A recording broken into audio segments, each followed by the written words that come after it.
All right, so we left off on chapter 61, The Guide. A light drizzle was falling on the travelers, although they weren't actually traveling at the moment. They were standing still and staring up at a steep mountain of rocks. The robot had plenty of rock climbing experience, but one bad fall out there, and she could be stranded forever. So Roz carefully picked her way up the slippery slope, while Brightbill fluttered along beside her. They hadn't gone far when there came the sound of hooves clattering on stone, and then a horned creature leaped from the mist and smashed right into the robot. Clang! Roz went flying backward. Clang!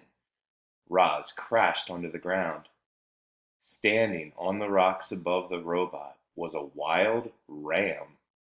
He had big, curling horns and a crazed look in his eyes.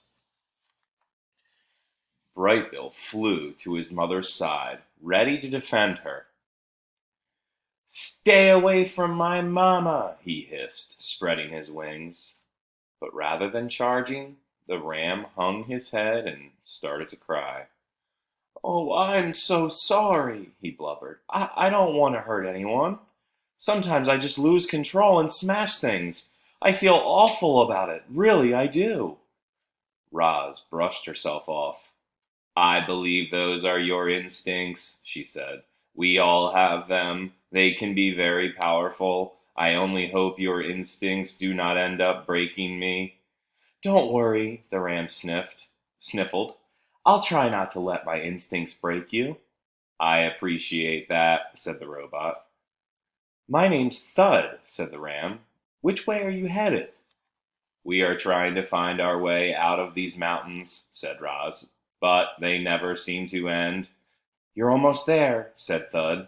Let me show you the way. It's the least I can do after smashing you. The ram pranced away and led our friends to a narrow path that wound up the rocky mountainside. Roz tried to stay close, but Thud was born to climb. He easily scrambled up the steep slopes and vanished into the mist. A minute later, his friendly voice called out, For a creature without hooves, you're not a bad climber. And there he was, peering down from a cliff ledge. The path opened into a foggy meadow, where a whole flock of wild sheep were grazing. They reminded Roz of the cows grazing in the pasture, and she wondered how Hilltop Farm was doing without her. Thud pranced through the flock. These are my new friends, he announced without stopping. They're lost, so I'm guiding them out of the mountains. The sheep raised their heads. Thud had a habit of making weird friends, but these two were definitely the weirdest. The flock watched as the ram, the robot, and the goose continued up the mountain and disappeared into the mist. Higher and higher they climbed above the tree line to where there were only rocks and scrubby plants and trickling mountain streams. They occasionally came upon a dirt road or a hiking trail, and the ram trotted across casually while our friends crept across cautiously. At one point, the ram got that crazed look in his eyes again. His horns came flying at the robot, and she jumped out of the way just in time. Then Thud cried and apologized for his instincts. Roz forgave him, and the group carried on.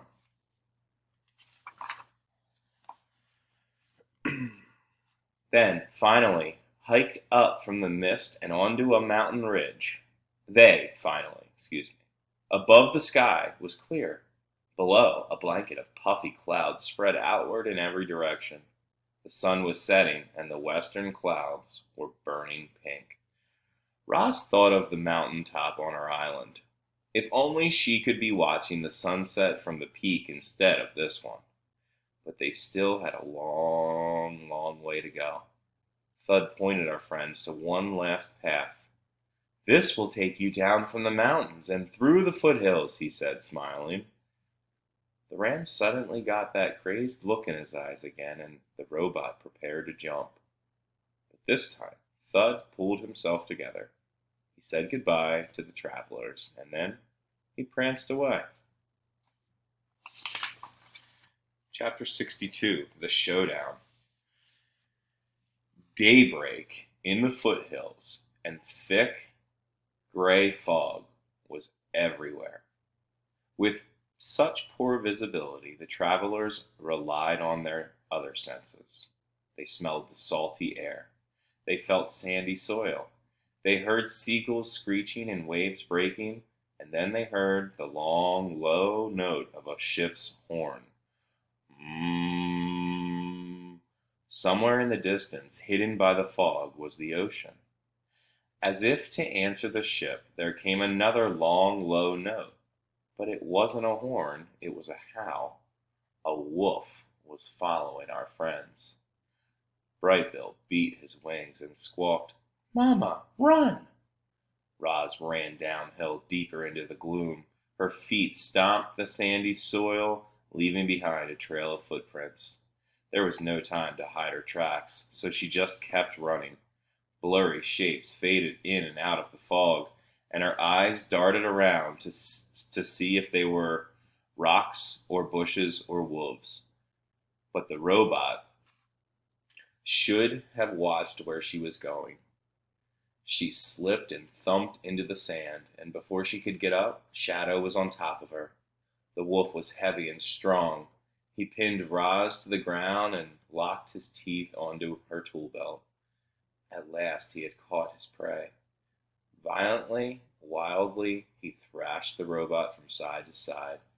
Roz tried to squirm free, but Shadow's grip was tight. There was only one thing to do. She reached down beside the wolf's snarling jaws and fumbled with the buckle, and suddenly she was loose. Shadow staggered backward, the belt dangling from his mouth, as Roz stomped away. Brightbill had been circling overhead this whole time, and now he squawked desperate warnings to his mother. "Look out for the rocks! Shadow is gaining on you! There are buildings ahead!" Roz burst through a row of hedges and onto the main street of a seaside village. It was still early, and it was still foggy, and Roz was halfway through the village before anyone saw her. A man had just left for his morning walk when the robot and the wolf came galloping down the street. The man decided his walk could wait, and he hurried back inside. Shadow swiped at Roz's heels, but the robot leaped away. She soared over a house and landed on the other side. The wolf dashed around the yard, only to see her leaping away once more. This time, Roz landed in shallow water. Waves gently sloshed against her ankles. The robot backed into the ocean up to her waist and then automatically stopped. Her survival instincts wouldn't let her go any farther.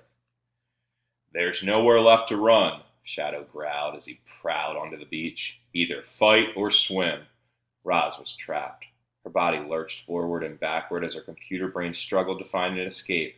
And then Brightbill came to her rescue. "This way, Mama!" Roz didn't hesitate. She launched herself up from the shallows toward her son's voice. Salt water streamed off her body as she soared through the air.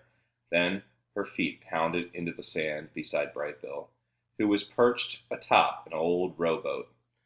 By the time Shadow arrived, our friends were rowing away from shore. The wolf's face twisted with rage, and he howled from the water's edge. "You made a fool of me, Roz. My pack and my mate have left me. Now I'm just a worthless lone wolf, all because of you." Roz felt sorry for Shadow. She never meant for any of this to happen. But she had her own troubles. The robot's greatest fear was deep water, and now she was paddling through the waves and out to sea. We're going to stop there for today. We'll pick up with chapter 63 another day, The Robot.